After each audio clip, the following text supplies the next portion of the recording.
sports, you know. When I got into high school, I kind of like wanted to always hang out with the bad kids. Never, you know, never the good kids. I was always attracted to the bad kids. I was one of the bad kids. And I started using drugs heavily from 19 all the way till 4 years ago. I was a person who believed that addiction was not a big deal. Like I thought that I was one of those addicts that could go to work every day, that would get their sack and go home, and I thought that was normal. You know, like, oh, I'm not like everybody else. I would get my drugs and I would go home.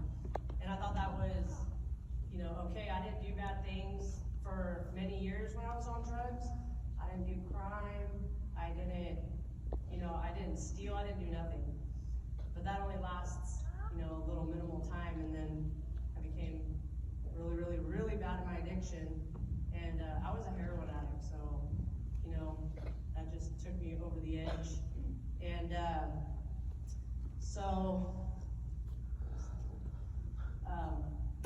anyway, sorry, I'm really nervous. I haven't done this in probably actually 2 years because of COVID.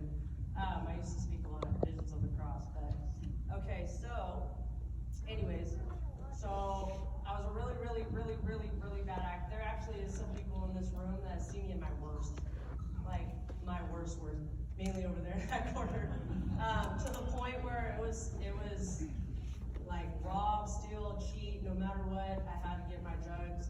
I don't care if I hurt anybody and everybody. I was on a path of destruction, to the point where if I went to jail, they would release me. They wouldn't even keep me. So it was just like years and years and years of this bad behavior that I continued to do. And I grew up in Modesto.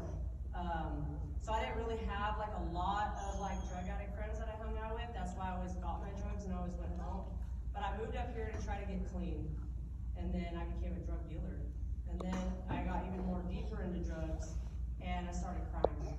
Lots of crime. And something I'm not proud of.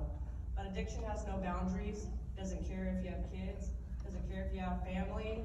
It doesn't care about you, yourself, or I. It just takes who it wants, when it wants, and that's it. I thought getting my drugs, oh, sorry, I'm repeating myself.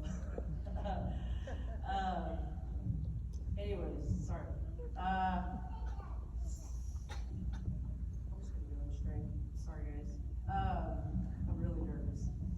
So, I ended up going to jail many, many, many times. I thought for sure there was no hope for me. I was in a really, really bad car accident in 2017, and that didn't stop me. I still continued to do crimes in a wheelchair, with crutches, a walker, doesn't matter. I went to jail with a cast on my arm, my leg, stitches in my face, and I think that I would have stayed in jail probably for a long time if I wasn't so messed up looking, you know?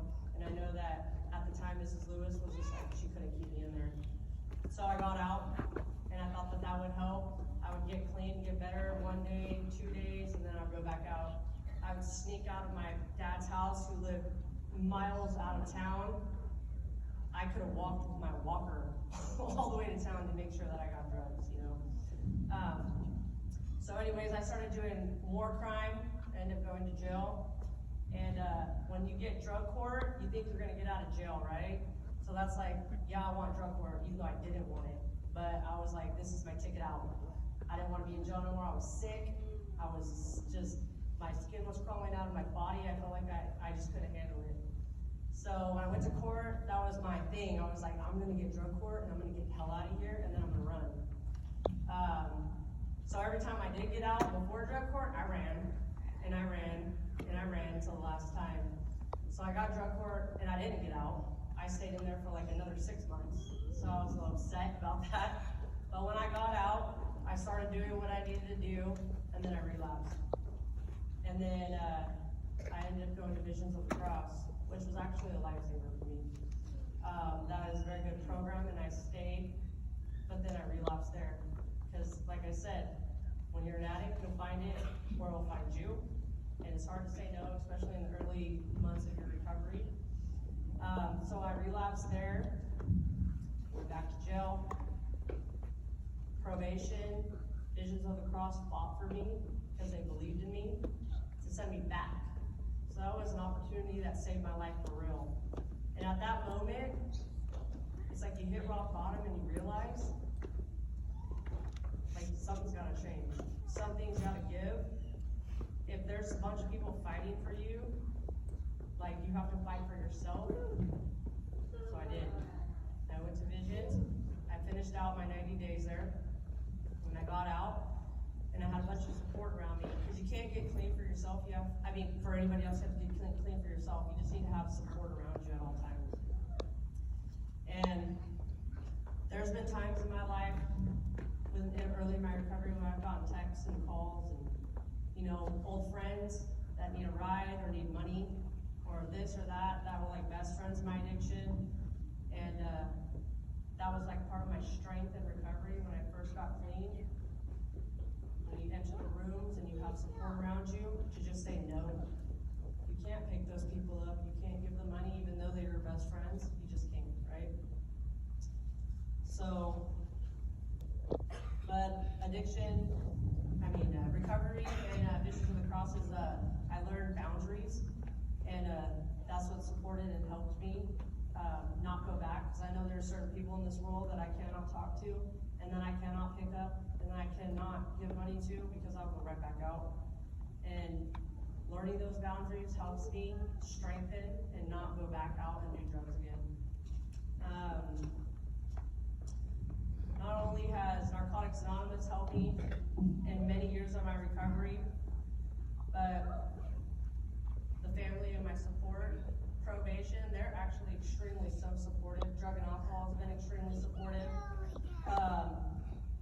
When you're an addict, inside of you, all you want is to help people in recovery, and help people that you know. But loyalty in your past, loyalty has an expiration. It doesn't last forever, especially with people that you thought was your ride or dies. It has an expiration.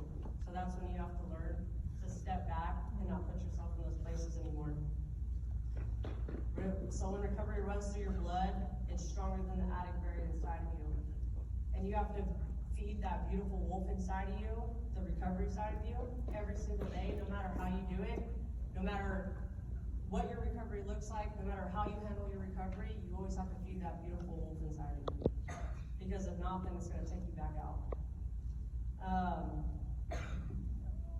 However,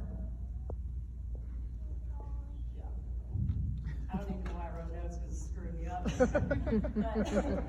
but the hope of my recovery and how, going through this program and staying clean and staying away from drugs, staying away from people that will drag me down, even though I still love them deep in my heart, but I have to stay away from them. I've gotten married, which I never thought that anything like this in my whole life would ever happen. I thought I was going to be stuck on the needle for the rest of my life, and I was okay with that shit. I was okay with it. I was okay to live under a bridge, doing dope and, walking around with freaking bolt cutters, trying to break into stuff all the time, like trying to get my next back. I thought that was okay. And I was okay with it, and it sucks that I feel that way inside from my past, But I never thought that getting clean I would have what I have today. Like, I couldn't even imagine. Like, I really couldn't. I never thought that I would find somebody that didn't cheat on me, that didn't treat me like crap, that didn't steal from me, that didn't, and I found that. And I got married. And actually had a pretty big wedding. It was a COVID wedding, but I had it. I get to see friends get married. I get to have friends in recovery that support me. I get to do all these cool things in life, travel. I get a job. I moved up in my job. I'm able to buy nice things. Like I just bought a house, and I lived under a bridge. You know what I mean? So. Yeah.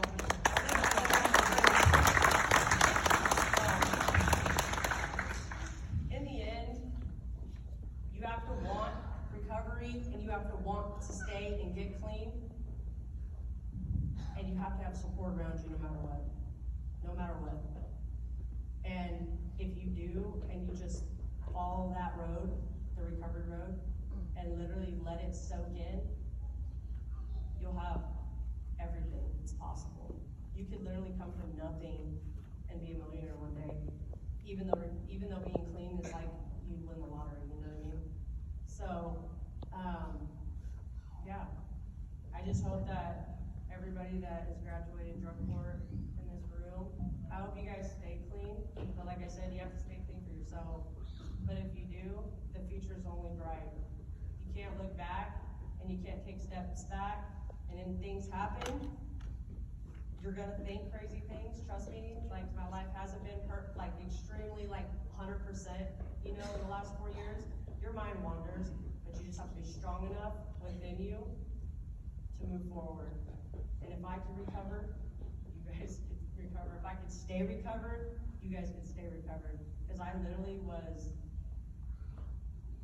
like I said, if you knew me in the past and what I am now, you understand. But it was pretty bad.